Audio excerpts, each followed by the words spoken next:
Hi, welcome to the Marketing Update. I'm Karen Rubin. I'm Mike Volpe. And we're coming to you from Cambridge, HubSpot's headquarters in Cambridge, Massachusetts. I think you're fired. That was terrible. You're fired. This will be your last episode. All right, let's start over.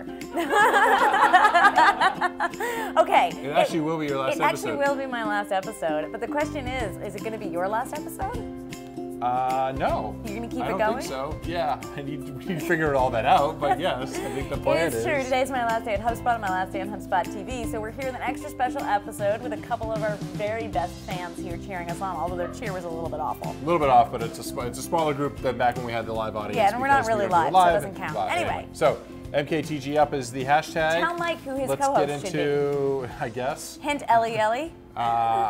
Maybe, I don't know. Got I haven't thought about it actually. So, in any event, want to get into the first story? First story. Happy New Year! Remarkable marketing moments from 2012. 2012. There we go. So, big year 2012. As always, there's tons going on in marketing, and of course, we've got the trusty folks over at HubSpot to pull together the best of for us. Yes. And some interesting things that happened in January. It feels like this has been happening forever, but in January, Google Plus got added to search results. And so really, like, social started to get into search in the past year, which is fascinating. Yep, totally. Bunch of other cool stuff. Pintrest all of a sudden became a big deal. Wasn't a big deal before. Pinterest became a big deal. I like this one. Some NASCAR driver whose name I couldn't bother to type out. He tweeted from his car while driving in the Daytona 500 and got 10,000 followers. Yeah. That's what I need to do. Totally. A bunch of viral videos. We had the Stop Kony video. Gangnam Style. Definitely went viral, and Gangnam Style. Became the most watched video in the history of YouTube. It was like a billion views or something. Not HubSpot's Gangnam Style, the real Gangnam Style. Ours was pretty good though too. Ours was very good too. We've got Hartley Brody, the star, in the audience today. Facebook had 1 billion users. They also went public. They acquired Stock Instagram. Tanked. They acquired Instagram for $1 billion. Billion users, $1 billion to Instagram. Just billions here, billions there, whatever. Yahoo hired Marissa Meyers as CEO. Yep. Stole her away from Google. Yep. Big deal, right? Not quite yet. We don't know what she's doing. Well, we'll see what happens to Yahoo. But how long does she get to turn that company around? I think they'll give her like 2 years. Okay. San Francisco Giants got a 99 on Klout, which rivals Barack Obama as like highest Klout score. And they did it because they did such great tweeting during the World Series. No? I don't know. Skeptical on that one. Everything you said is factual. To me, that's like, not to rag on Klout scores, but really? In any event. San Francisco Giants, really? So you're upset that you don't have 99 is what you're saying? No, I'm perfectly happy with whatever my Klout score is and don't even know what it is because I don't care. You don't So, in any event. Lots happened last year. Lots going to happen next year. We'll talk some more about that later on. Starbucks launches a $1 reusable cup. Right, so... Why would you launch something that you don't think is going to sell? Well, nobody knows that it's not going to sell. You don't know that. But the reason they did this is because there's lots of public pressure to curb the number of, like, disposable cups going into the garbage by these coffee companies. And by lots of public pressure, you mean certain people that really care about that. Yes. That probably don't go to Starbucks. Meaning, like, I hadn't heard of it before this. Right. I'd heard of the companies using styrofoam and that being a bad thing, but I was all like, well, Starbucks uses paper, but apparently that's a bad thing now, too. Yes. So, in any case, they launched a $1 cup, and you theorized that they don't actually think this is ever going to sell. So, I feel like this is one of those times where you launch a product that you don't think will sell, but the goal of the product is not revenue. The goal of the product is a combination of PR and changing the brand of the company. Right. Because now Starbucks can totally deflect and say like, oh no, environmentalists, like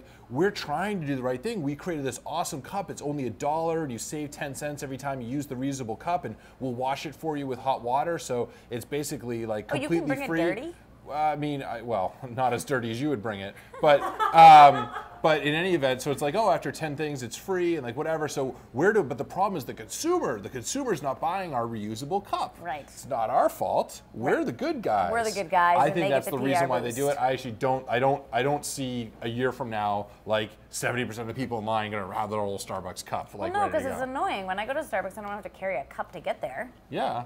But it's like a big part of the service is like to be able to get coffee without having to carry a cup of coffee around with you all the time. What they should sell are those camping cups that like fold flat and then they go up in a little cone and they get bigger and then they shrink down. Yeah. Do you remember those? Yes. You could buy them at the arcade when you'd get tickets, and you could go in for 270 tickets. You could get a plastic cup that got bigger and smaller. Thanks, Ruben. What's the marketing takeaway here? It's good that I add value. We don't do those anymore. Oh, we don't. No. Okay.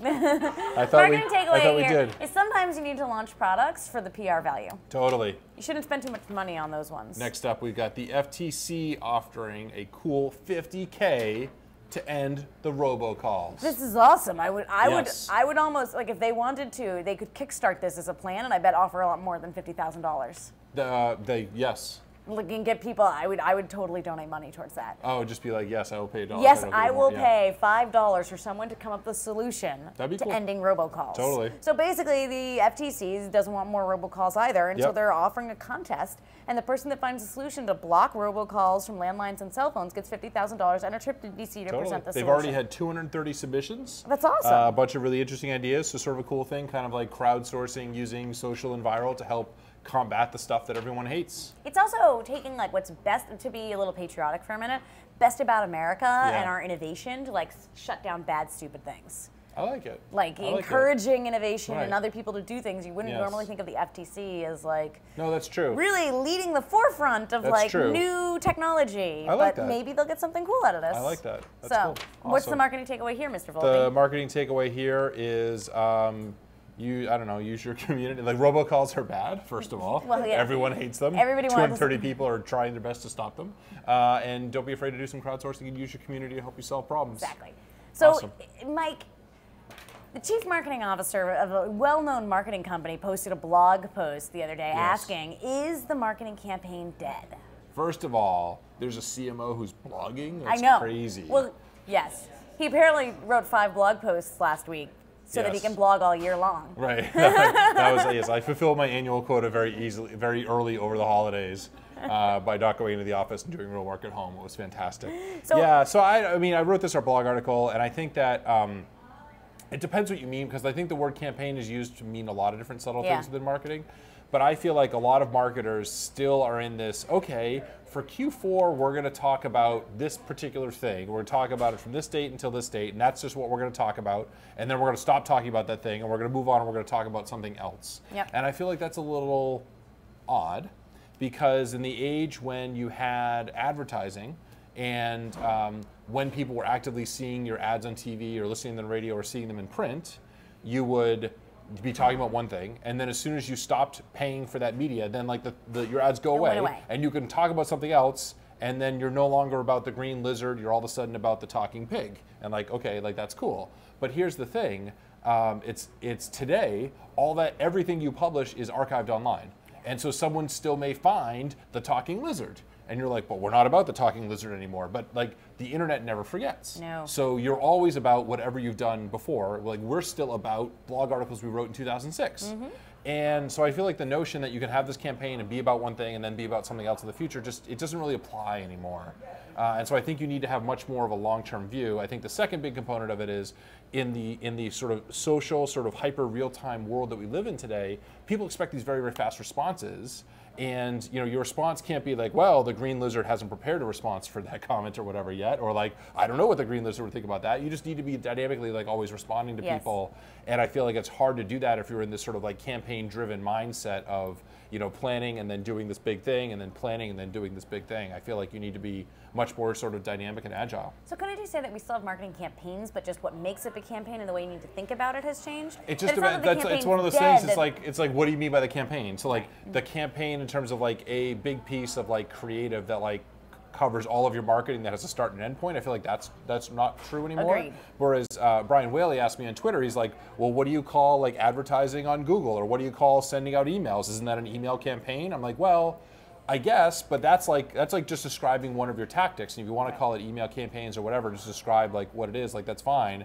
But I think that the notion that you're only going to talk about one thing for a specific time zone and then switch to something totally different, I think is a little odd. I think it's a holdover from when we did advertising and we worked with agencies and we had to come up with this big creative and all the creative, and then we'd work with the creative, and then we would publish the creative by buying media for it, and then we would get bored of it, and then we'd want to do a whole new round of creative. I don't feel like that's the way it should be. Like we don't do all of our blog articles now for the whole year, unless you're the CMO.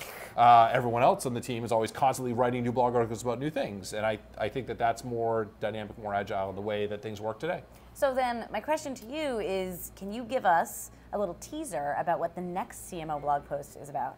Oh, I don't know which one will be scheduled exactly but next. What else but can we look forward to? So I have two that are around the same topic, which is both how to build, and how to hire an inbound marketing team. And I'm even actually revealing like my super secret, super awesome interview questions.